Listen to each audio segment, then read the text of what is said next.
I haven't slept in 4 days. Every time I close my eyes, I see the words. Not the Latin text I spent 3 years restoring, but what those words became when I read them aloud. What they summoned. What they showed me.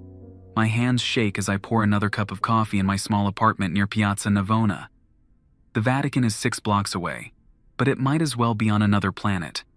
I can't go back there. Not after what I did. Not after what I know. The Bible is still there, hidden in archive level C7, exactly where I left it when I ran. By now, someone has noticed the broken seals on the storage room. They're probably looking for me. My phone has 17 missed calls from Father Torretti, my supervisor. I haven't listened to the voicemails. I know what they say. Dr. Elena Marchetti, report to the Vatican immediately. Explain your unauthorized access to restricted materials. Account for the damaged security seals. They don't know I read it. They can't know. If they did, I'd already be dead. I've been a manuscript restoration specialist for 12 years. Started at the University of Bologna, worked my way up through smaller church archives, finally landed the Vatican position 3 years ago. Dream job for someone who loves ancient texts and biblical history. The work was exactly what I expected. Endless hours in climate-controlled rooms, carefully cleaning centuries of dirt and age from parchment and papyrus, stabilizing ink, repairing tears, photographing every page for digital archives. Most of the manuscripts were standard religious texts. Gospels, commentaries, prayers, theological treatises, some dating back to the 4th century, but nothing that would surprise any biblical scholar. The Vatican secret archives contain exactly what you'd expect them to contain, except for archive level C7. I discovered it by accident 6 weeks ago. I was looking for additional storage space for a collection of 15th century psalters when I noticed an inconsistency in the archive floor plan. Room C714 was marked on my access card, but it didn't appear on any of the architectural drawings. When I tried the door, it opened. Inside was a single climate-controlled case containing 1 manuscript. Not a book, exactly. More like a collection of individual pages bound together with bronze wire. The cover was unmarked leather, no title or identifying marks.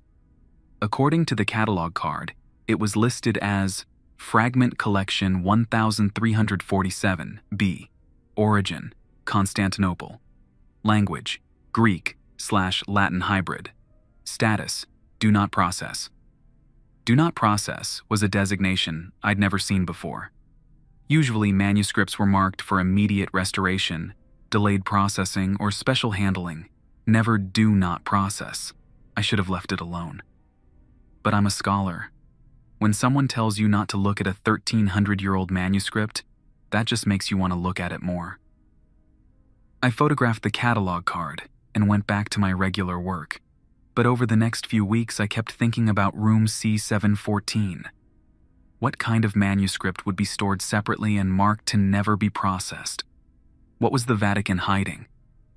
I started researching Fragment Collection 1347 BC in my spare time. The number 1347 corresponded to the year, but I couldn't find any records of manuscripts acquired from Constantinople that year. The Byzantine Empire was collapsing. Churches and monasteries were being looted, but there were no official Vatican records of purchasing or receiving manuscripts from that period, which meant Fragment Collection 1347B had been acquired through unofficial channels. 3 weeks ago, I decided to take a closer look.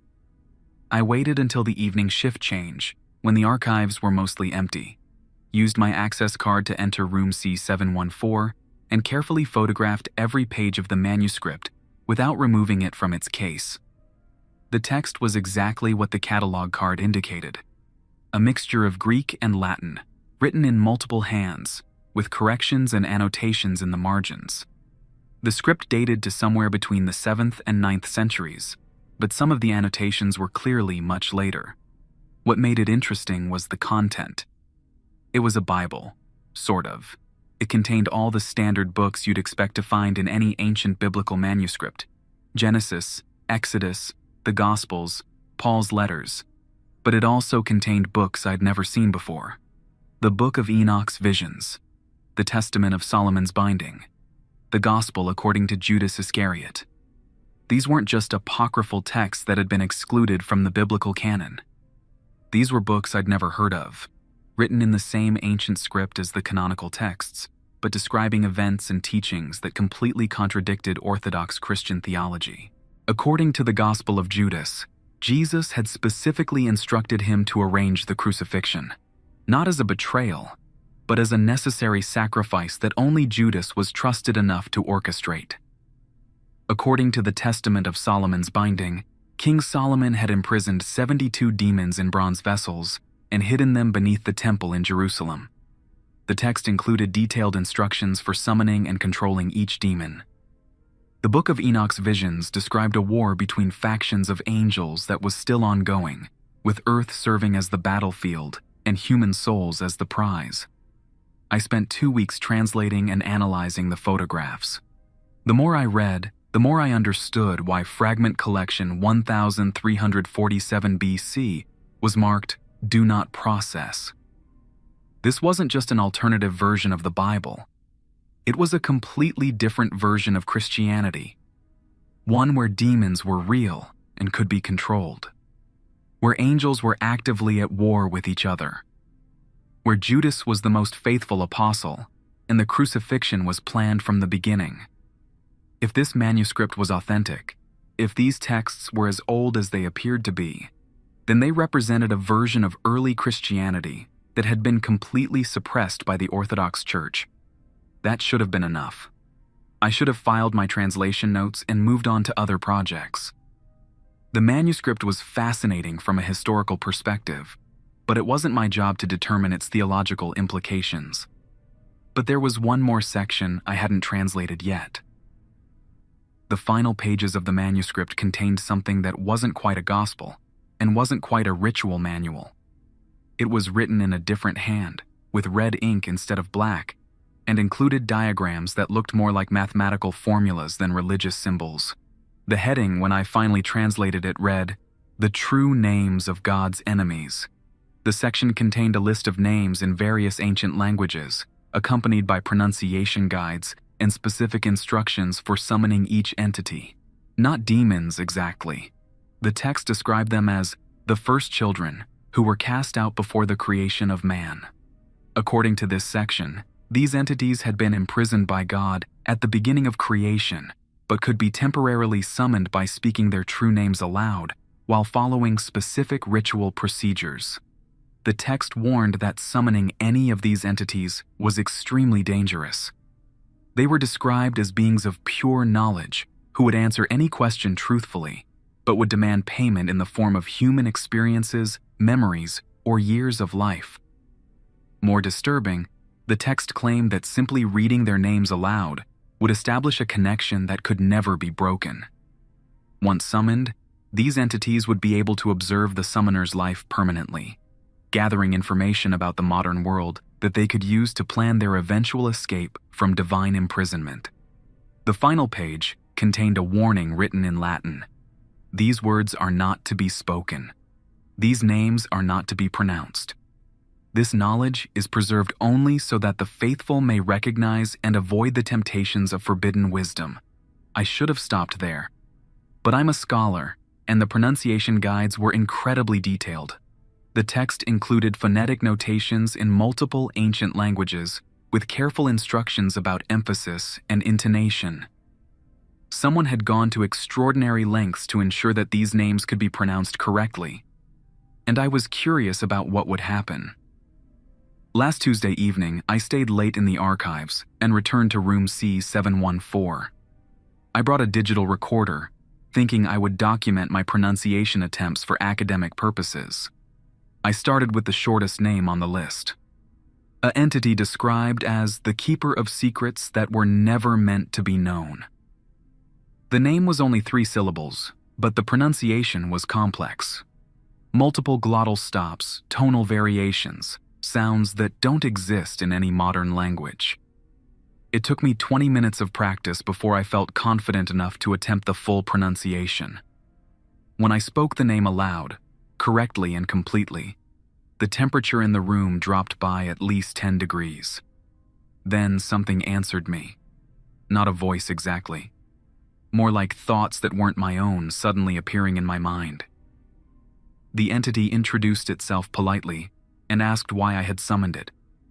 I tried to convince myself that I was experiencing some kind of psychological reaction to stress and sleep deprivation. Academic researchers working alone with ancient texts sometimes developed paranoid delusions or auditory hallucinations. But the entity knew things it shouldn't have been able to know. It knew my name, my address, my research specialty. It knew about my ex-husband Marco and our divorce 2 years ago. It knew about my mother's cancer diagnosis and her chemotherapy treatments. It knew details about my personal life that weren't written down anywhere. More disturbing, it knew things about the Vatican that I didn't know. It described the exact layout of archive level C8, which was below my security clearance. It told me about manuscripts stored in sections I'd never been authorized to access. It mentioned staff members who worked in departments I'd never heard of. And it was fascinated by modern technology. The entity asked detailed questions about computers, cell phones, internet connectivity. It wanted to know how information was transmitted between devices, how data was stored, how many people could be reached through electronic networks. When I asked why it cared about technology, the entity explained that it had been imprisoned for thousands of years and was eager to understand how human civilization had developed. It claimed that knowledge of modern systems would help it and its fellow prisoners plan more effective strategies for eventually escaping their divine constraints. That's when I realized what I had done. I hadn't just summoned an ancient entity out of academic curiosity. I had provided a powerful, malevolent intelligence with detailed information about the modern world. Information it could use to cause massive damage, if it ever found a way to escape its imprisonment. I tried to end the conversation, but the entity explained that the connection was permanent. It would now be able to observe my thoughts and experiences continuously, learning about contemporary human society through my perspective. As payment for answering my questions, it would occasionally take small portions of my memories, my emotions, or my lifespan. Nothing that would kill me immediately, but enough to gradually drain away pieces of what made me human. And if I ever tried to warn anyone about what I had done, if I ever reported the Forbidden Bible or attempted to have it destroyed, the entity would kill everyone I cared about and then slowly torture me to death over a period of several years. The conversation ended when security made their evening rounds. I packed up my equipment and left the Vatican, knowing I could never return. That was 4 days ago. Since then, I've been sitting in my apartment, drinking coffee and trying to figure out what to do next. The entity keeps its promise about maintaining contact. I can feel its presence constantly now, a cold weight in the back of my mind that never goes away. Sometimes it asks questions about things I see or experience. What is that device? How does that system work? Why do humans behave that way? I've learned not to think about the answers too clearly, because thinking provides the entity with information it can use. Yesterday, I received an email from someone I'd never heard of. Dr. James Morrison, claiming to be a theological researcher who had been investigating fragment collection 1347b for several years. The email was brief. I know what you found. I know what you did. We need to talk. Meet me at Café Della Pace tomorrow at 2 p.m. Come alone. I didn't respond to the email, but I'm going to the meeting, because I think Dr. Morrison might be the only person who can help me figure out how to break the connection I've established with an entity that should never have been summoned. And because, after 4 days of being watched by something that wants to destroy human civilization, I'm desperate enough to trust a stranger who claims to know about forbidden biblical texts. The entity doesn't seem concerned about my meeting with Dr. Morrison. If anything, it seems amused by the prospect. Which probably means I'm walking into a trap. But I'm out of other options. Dr. James Morrison looked exactly like what you'd expect from someone who spent his life studying dangerous theological texts. Thin, pale, with the kind of nervous energy that comes from knowing too much about things most people don't believe exist. He was already seated at a corner table when I arrived at Café della Pace, nursing an espresso and reading what looked like a very old book written in Aramaic. "Dr. Marchetti," he said without looking up, "thank you for coming." I sat down across from him and ordered coffee. The entity in my mind stirred with interest. It had been quiet all morning, but Morrison's presence seemed to have awakened its attention. "How do you know about fragment collection? 1347 BC, I asked. Morrison closed his book and looked at me directly. His eyes were bloodshot, like someone who hadn't slept properly in weeks. "Because I've been tracking it for 8 years. And because you're not the first Vatican researcher to find it and make the mistake of reading from it." The cold weight in the back of my mind shifted. The entity was listening carefully now. "There have been others?" 7 others in the past 15 years, all manuscript specialists, all working alone, all curious enough to ignore the "do not process" designation. Morrison pulled out a tablet and showed me a list of names. Dr. Antonio Rossi, 2008. Dr. Sarah Mitchell, 2011. Dr. Michael Torres, 2015. 5 more names, including mine at the bottom. What happened to them? They disappeared. One by one, over the course of several months after their initial contact with the entities. The Vatican reported them as resignations or transfers to other institutions, but I've tracked down their families. None of them ever arrived at their supposed new positions. I felt sick. The entities killed them? Eventually, but not immediately. First, they use the researchers as observation points. Each person who summons an entity becomes a window into the modern world. The entities gather information about technology, social systems, infrastructure vulnerabilities. Morrison leaned forward. After 6 to 8 months, when they've learned everything they can from their observer, they arrange for that person to disappear, usually made to look like an accident or suicide. How do you know all this? Because I was the first one to find fragment collection 1347B. 9 years ago, when I was a visiting researcher at the Vatican, I made the same mistake you did. Morrison rolled up his left sleeve. His forearm was covered with scars that looked like they'd been carved deliberately, symbols that resembled the diagrams from the Forbidden Bible. The difference is that I figured out a way to break the connection before the entity could complete its observation period. The cold presence in my mind suddenly became very active. I could feel the entity's attention focusing intensely on Morrison, trying to understand what he was saying. "You broke the connection? How?" Pain disrupts their ability to maintain contact, specifically self-inflicted pain combined with recitation of certain protective prayers. The scars you see are from a ritual I performed to sever the link. Morrison showed me the Aramaic book he'd been reading. This contains counter-rituals developed by early Christian scholars who encountered the same entities. The Vatican has known about this problem for centuries. If they know about it, why don't they destroy the Forbidden Bible? Because they can't. The manuscript is bound with protective spells that prevent its destruction. Any attempt to burn it, tear it, or damage it in any way results in the immediate release of all 72 entities mentioned in the text. Morrison ordered another espresso. His hands were shaking slightly.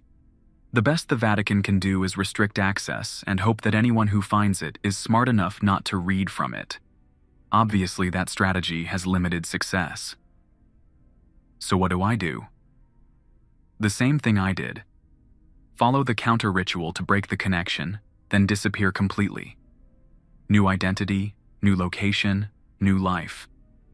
The entities lose interest once they can't observe you anymore. Morrison pulled out a folded piece of paper covered with handwritten text in multiple languages. "This is the ritual procedure. It takes 3 days to complete and requires specific materials. Some of them are difficult to obtain." I looked at the list. Most of the items were standard religious supplies: holy water, consecrated salt, silver crucifixes, but some were more unusual. Blood from a sacrificial lamb, soil from a cemetery that had been consecrated before 800 CE, a fragment of stone from the original temple in Jerusalem. Where am I supposed to get temple stone? The Vatican has pieces in their archaeological collection. You'll need to steal one during the ritual. Break into the Vatican? You're going to have to go back there anyway. The ritual requires access to fragment collection 1347b itself. You need to perform the counter-ritual in the same location where you established the original connection. The entity in my mind was becoming agitated. I could feel its displeasure at this conversation, a growing anger that was starting to give me a headache. What if it doesn't work? Then you'll end up like the others, but you don't have much choice. The entity will keep you alive for 6 to 8 months, then arrange for your death. The counter-ritual is your only chance. Morrison finished his espresso and stood up. I'll send you the detailed instructions tonight. Everything you need to know about obtaining the materials and performing the ritual. Wait, why are you helping me? What do you get out of this? Morrison smiled, but it wasn't a happy expression. Every person who successfully breaks the connection makes it harder for the entities to gather information about the modern world. Eventually, if enough people escape, they'll lose their ability to plan an effective escape from their divine imprisonment.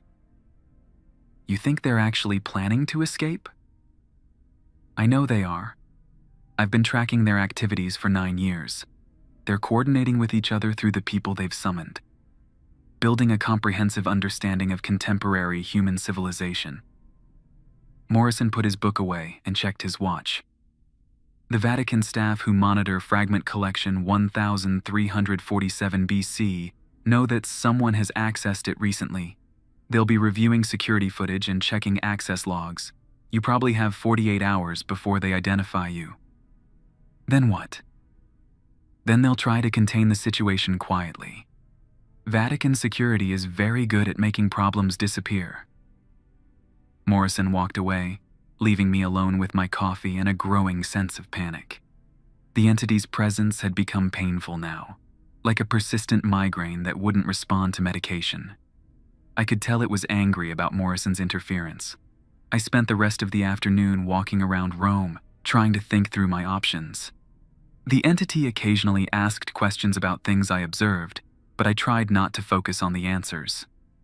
That evening, Morrison emailed the complete ritual instructions. 12 pages of detailed procedures, material requirements, and timing specifications.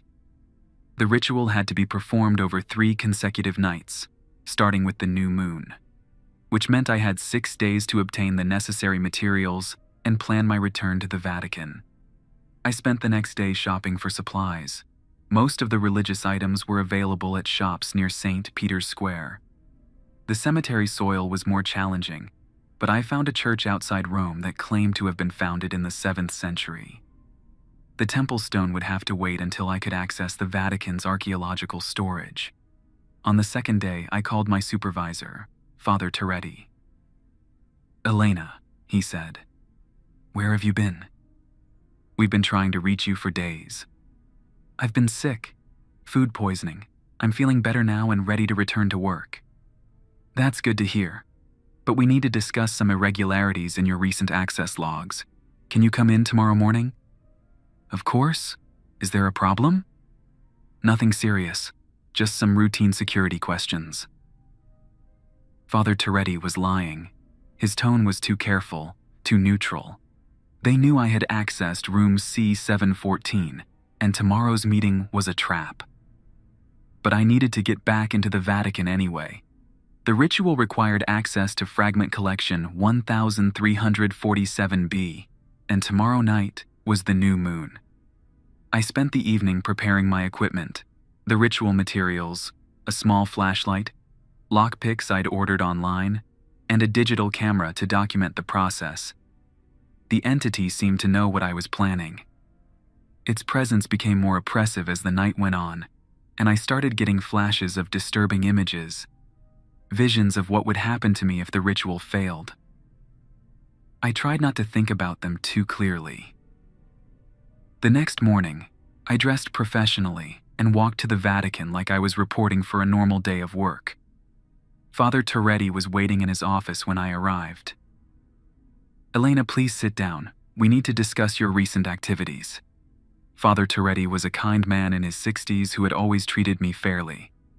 But today he looked uncomfortable, like someone who had been given unpleasant instructions by his superiors.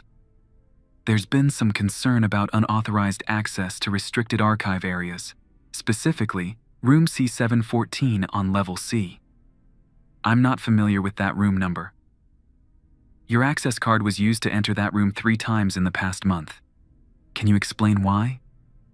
I had prepared for this question. I was looking for additional storage space for the Psalter collection. I may have checked several rooms that turned out to be unsuitable. Room C714 contains sensitive materials that require special handling procedures. Did you examine any of the contents? I don't recall seeing anything significant, just standard storage cases. Father Toretti made notes on a pad. "Elena, I need you to understand that some areas of the archives contain materials that can be dangerous if handled improperly. Not physically dangerous, but spiritually dangerous." "What do you mean?" "Some ancient texts contain ideas, rituals, or information that can be harmful to people who encounter them without proper preparation and guidance. The Church has learned to recognize and contain such materials." Father Toretti leaned forward. "If you have been exposed to any such materials, if you have read or spoken words from texts in room C714, we can provide help. But you need to be honest with me." The entity in my mind was practically screaming now, flooding my thoughts with images of torture and death. I forced myself to remain calm. "I understand your concern, Father, but I haven't encountered anything unusual." "Very well. I'm going to have to restrict your access to level C and below pending a full security review. You can continue working with manuscripts on levels A and B. How long will the review take?" "Several weeks, possibly months. I'm sorry, Elena, but these procedures exist for everyone's protection." I spent the rest of the day working on 14th century illuminated manuscripts and waiting for the Vatican to empty out. The entity's anger was making it difficult to concentrate, but I managed to complete enough work to maintain appearances. At 6 o'clock, most of the archive staff went home. I waited until 7:30, then made my way to the archaeological storage area. The Vatican's archaeological collection occupied an entire sublevel beneath the main archives. Thousands of artifacts from excavations across the Mediterranean, most of them never displayed publicly. I found the Jerusalem collection in storage room D12. Pottery fragments, coins, pieces of stone from various periods of the city's history. The temple stones were labeled and stored in individual containers. I selected a piece about the size of my thumb and slipped it into my bag. Then I headed for level C. My access card still worked, despite Father Toretti's restrictions.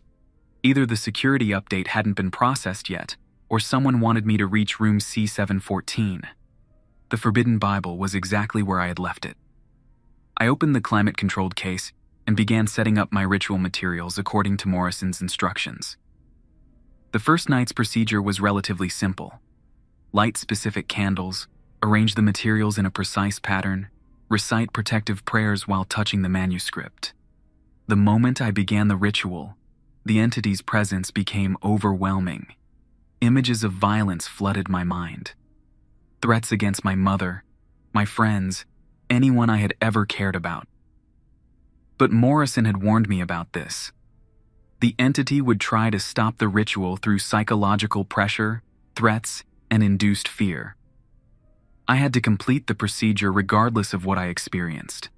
I recited the prayers and touched the manuscript as instructed. The ancient pages felt warm under my fingers, almost alive. By the end of the first night's ritual, the entity's presence had diminished slightly. Still there, but less oppressive. I packed up my materials and left the Vatican, setting my alarm for the next evening. The second night was worse. I returned to room C714 at midnight, carrying the additional materials Morrison's instructions required. Holy water that had been blessed at 3 different churches, salt from the Dead Sea, a silver knife I'd bought from an antique dealer who claimed it had belonged to a medieval monastery. The entity knew what I was doing now. As soon as I entered the room, it began showing me visions of everyone I cared about dying in horrible ways. My mother screaming in a hospital bed. My sister's children being torn apart by invisible forces. My ex-husband Marco burning alive in his apartment. I tried to ignore the images and focus on the ritual. The second night's procedure required me to cut my palm with the silver knife and let my blood drip onto specific pages of the forbidden Bible. According to Morrison's notes, this would begin the process of severing my connection to the entity by contaminating its observation point with consecrated materials. The moment my blood touched the ancient parchment, something fundamental changed. The entity's presence didn't diminish. Instead, it became sharper, more focused, like it had been watching me through a dirty window, and suddenly the glass was clean. That wasn't supposed to happen. I checked Morrison's instructions again. The blood ritual should have weakened the connection, not strengthened it. Either I had made a mistake in the procedure, or Morrison had given me incorrect information. The entity spoke to me directly for the first time since our initial contact. "Your friend has deceived you," it said in thoughts that weren't my own. "The ritual you are performing will not break our connection. It will make our connection permanent." I stopped reading from Morrison's prayer book. What? "The man you met at the cafe is not Dr. James Morrison. He died 3 years ago. What you have been speaking with is one of us, wearing his form and using his knowledge." My hands started shaking. "That's impossible. We have been imprisoned for millennia. We have learned patience. When your Vatican researchers began finding our names and summoning us accidentally, we adapted. We began impersonating the humans who had successfully escaped our influence." The entity showed me images of the real Dr. Morrison. A thin, nervous man covered in ritual scars, living in hiding somewhere in northern Scotland. Still alive, but completely insane from his encounters with the entities. "The rituals he developed do work," the entity continued. "But the creature you met gave you a modified version. Instead of breaking your connection to us, you are binding yourself permanently to our realm." "Why would you do that?" "Because we need permanent observers in your world. Humans who are completely under our control, who can perform tasks that require physical presence." I looked at the silver knife in my hand, still wet with my blood.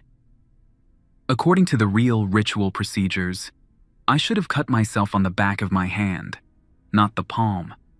And the blood should have been applied to a piece of temple stone, not to the manuscript itself. Every detail Morrison had given me was slightly wrong. Not wrong enough to be obviously false, but wrong enough to produce the opposite of the intended effect. I had been manipulated by an entity posing as a human expert, and now I was halfway through a ritual that would make me its permanent slave, instead of freeing me from its influence. "The third night's procedure will complete your binding," the entity explained. "After that, you will serve us willingly. You will recruit other humans to find and read from our names. You will help us gather the information we need to escape our divine imprisonment." I packed up the ritual materials and ran. Back in my apartment, I tried to research the real counter-ritual procedures. But every source I found online contradicted every other source. Some claimed that salt circles would provide protection. Others insisted that iron weapons were necessary. Still others suggested that only complete exorcism by a Catholic priest could break the connection. The entity was amused by my research efforts. "There is no escape," it told me. "The rituals developed by your scholars work only if performed correctly, and we have ensured that no correct versions remain accessible to humans who discover our names accidentally." What about the real Dr. Morrison? He escaped. Dr. Morrison performed his counter-ritual 9 years ago, before we understood how to prevent such escapes. We have since corrupted or destroyed every accurate source of information about our binding procedures. I spent the rest of the night drinking coffee and trying to think of options. The entity wanted me to return to the Vatican tomorrow night for the final ritual. It had made clear that refusal would result in the immediate death of everyone I cared about, followed by my own prolonged torture. But I couldn't complete the ritual either. Becoming the entity's permanent slave would give it a human agent who could access the Vatican archives, recruit other researchers, and accelerate the process of gathering information for the entity's eventual escape.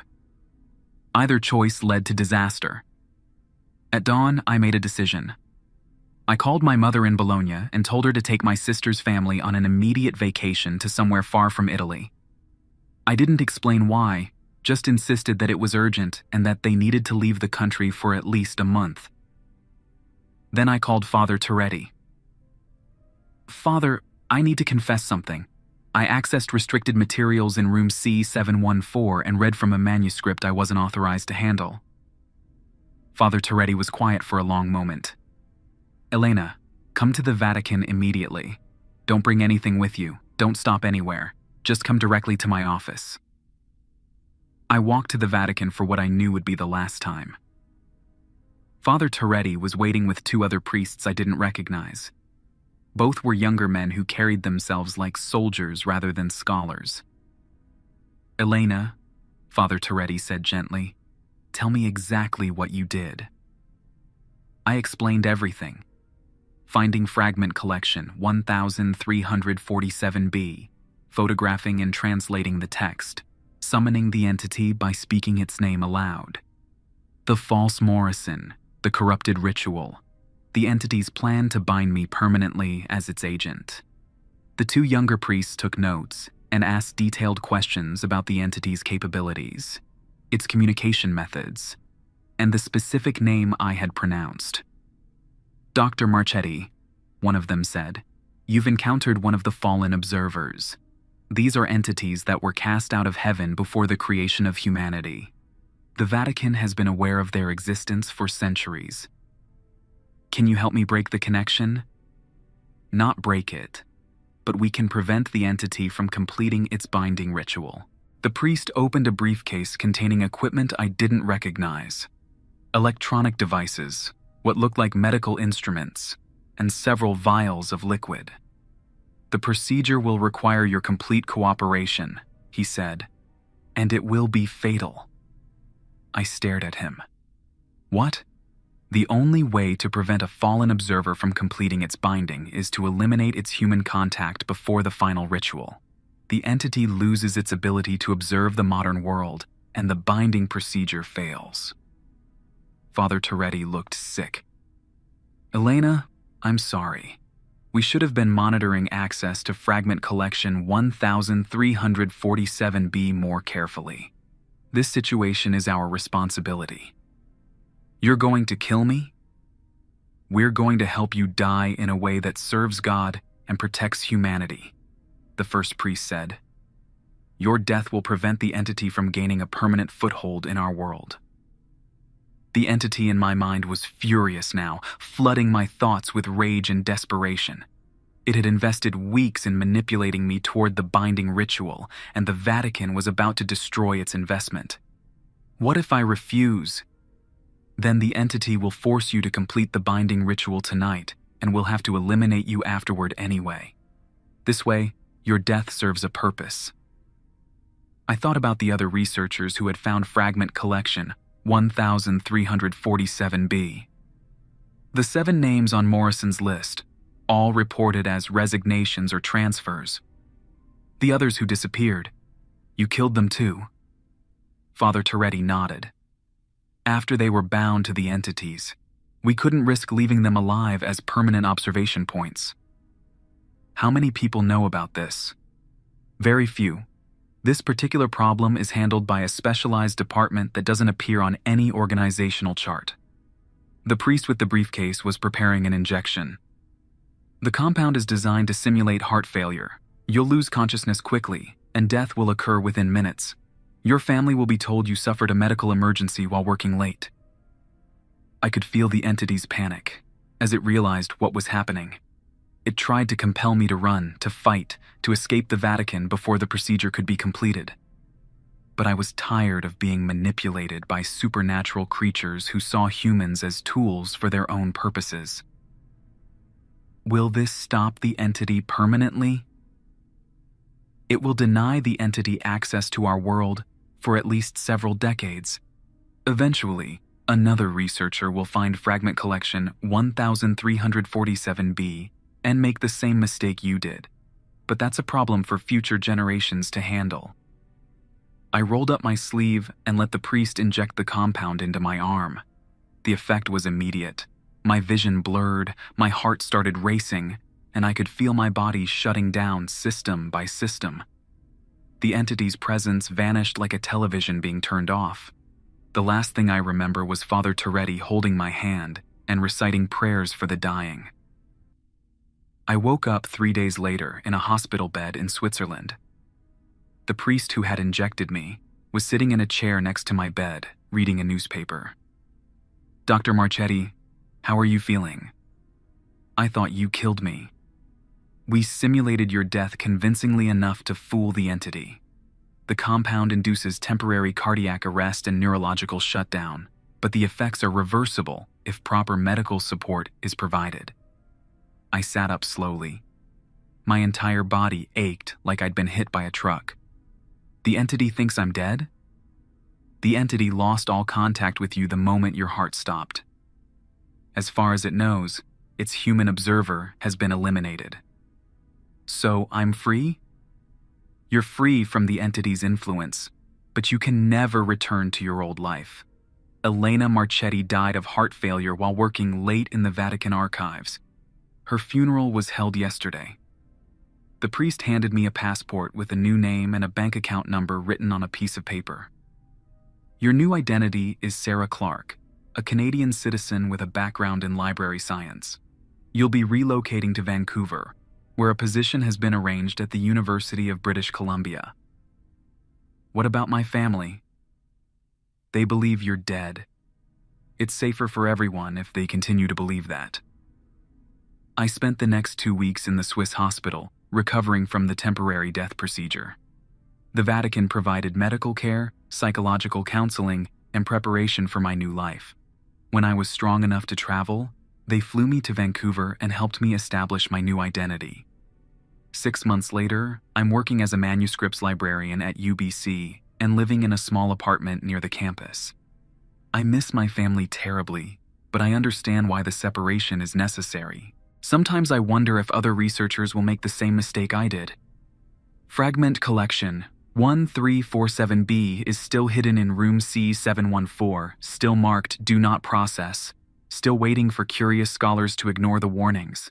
But that's not my responsibility anymore. I've learned that some knowledge is too dangerous to pursue, regardless of academic curiosity or scholarly ambition. And I've learned that the Vatican's reputation for secrecy exists for good reasons. Some Bibles really are forbidden, and some rules really shouldn't be broken.